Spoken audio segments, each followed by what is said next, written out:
Hey guys, how's everyone doing? This is Sir Jedi Sentinel, and welcome back to Batman Be-Vlogged, the weekly video series where I review an episode of Batman Beyond after watching it for the very first time. Today, we are looking at episode 6, Heroes, originally airing in February 20th of 1999, written by Rich Fogel and directed by Butch Lukic.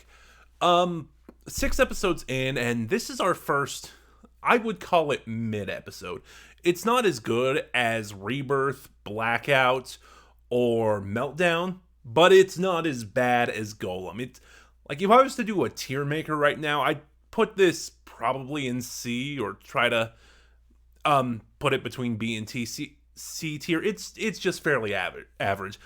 I think the problem is in a lot of superhero media, I've just seen this story done so many times. And again, the presentation of this particular story is good. It's a story I've seen so much that I'm just personally getting tired of it.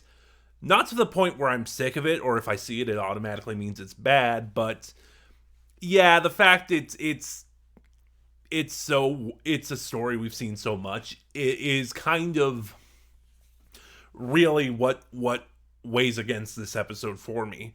So, although there are some good points to it, like there are a few standout points that are very, very minor in the grand scheme of things, but I do want to give a shout out. So, for example, when this episode opens, Terry is stopping a robbery from a gang of Rocketeers, basically criminals who use jetpacks. At least they're credited as Rocketeers in the credits, so I'm just going to go with that. And I really like that because a lot of Terry's fights in the previous episodes have been very grounded, like the aesthetic is of futuristic Gotham is gorgeous, but I haven't really seen a fight that lends itself to this futuristic aesthetic, and having Terry face a gang of Rocketeers actually does that. I suppose you could make a case that Golem actually used the future aesthetic for the action sequence, because Terry was fighting a giant robot, but that's neither here nor there.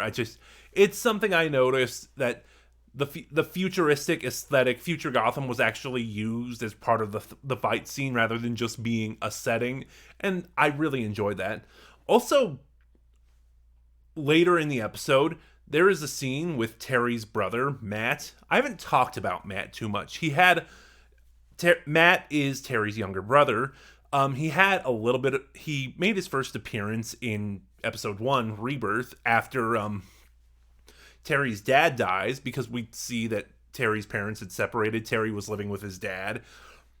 And then this is his second appearance. There's a really nice scene with Matt later in this episode where we're talking about these new heroes, and he says Batman's cooler, and Terry's just like, come on, I'll buy you ice cream. It's a short, sweet scene, and I really like it. Again, like Golem, Bruce is barely in this episode,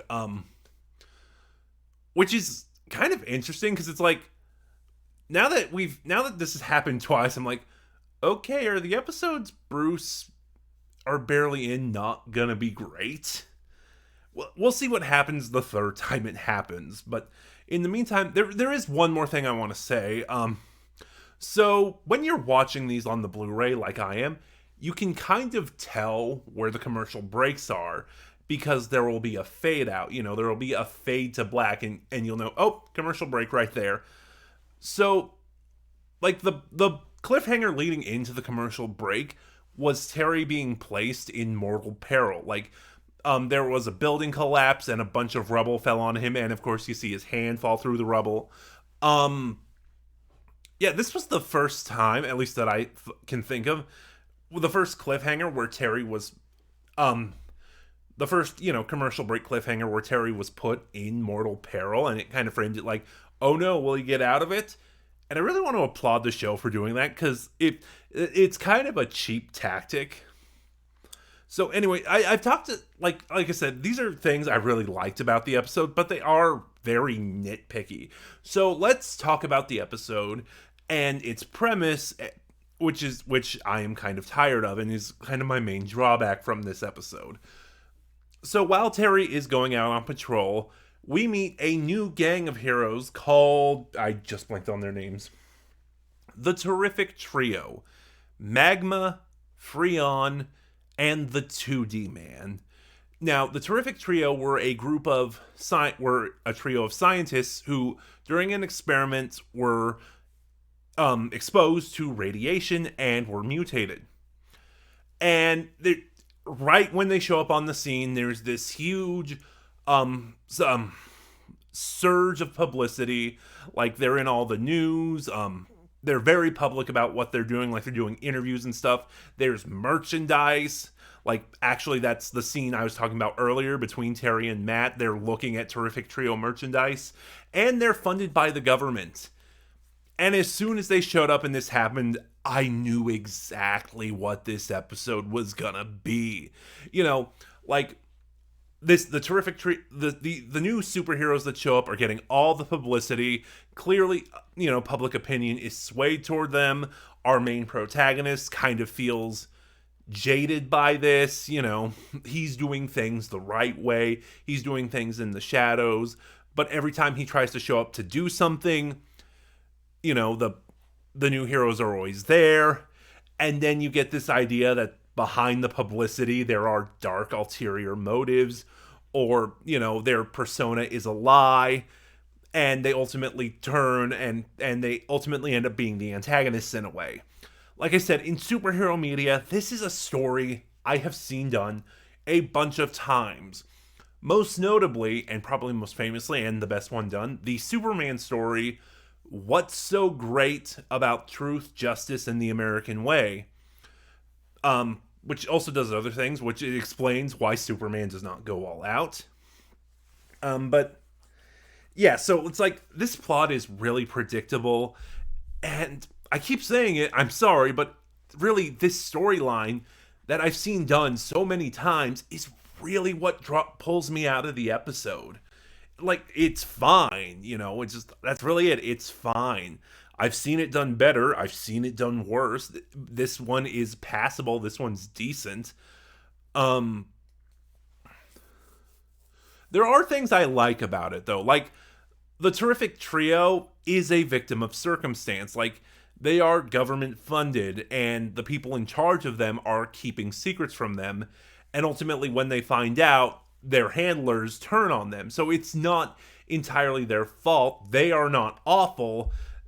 They are just kind of betrayed, so to speak. Speaking of, I guess you could say that in doing so, the major antagonist of this episode is their military handler. Where did I put his name? General Norman, who has one of the most unfortunate designs I've ever seen. How to put this subtly?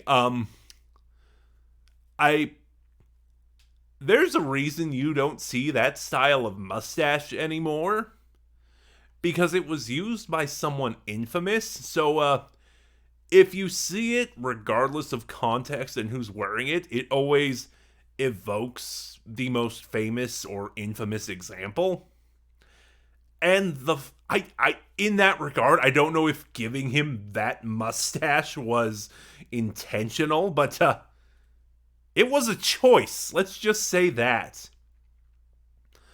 Also, this episode ends really abruptly now that I think about it. After the Terrific Trio go on their rampage and Terry beats them, possibly by killing them. I'm not going to even get into that, because the whole Batman does not kill debate is, if you see it on Twitter, it's people shouting at each other, but it's way more nuanced than it actually is. Like, and I'm just not getting into it, but after the Terrific Trio is defeated, he confronts the man essentially responsible for making them and gives some sort of platitude and leaves. And the episode ends there. Sorry, this isn't one of my better reviews. I was kind of rambly. Well, more so than usual if you watch my videos regularly. But yeah, I can't think of another way to sum it up beyond how I opened. This is a mid-episode. But that's just my thought. Batman Beyond, Episode 6. Heroes. Have you seen it? What are your thoughts? Start a conversation in the comments below. Remember to like, comment, subscribe. Click the bell next to subscribe to get notifications when I upload. Share the video around, please. It helps my channel grow. And in the description box below, for the time being, you'll find the link to my Twitter, where you can follow me and get updates on the channel. This is Sir Jedi Sentinel, and I'll see you guys next week for Episode 7.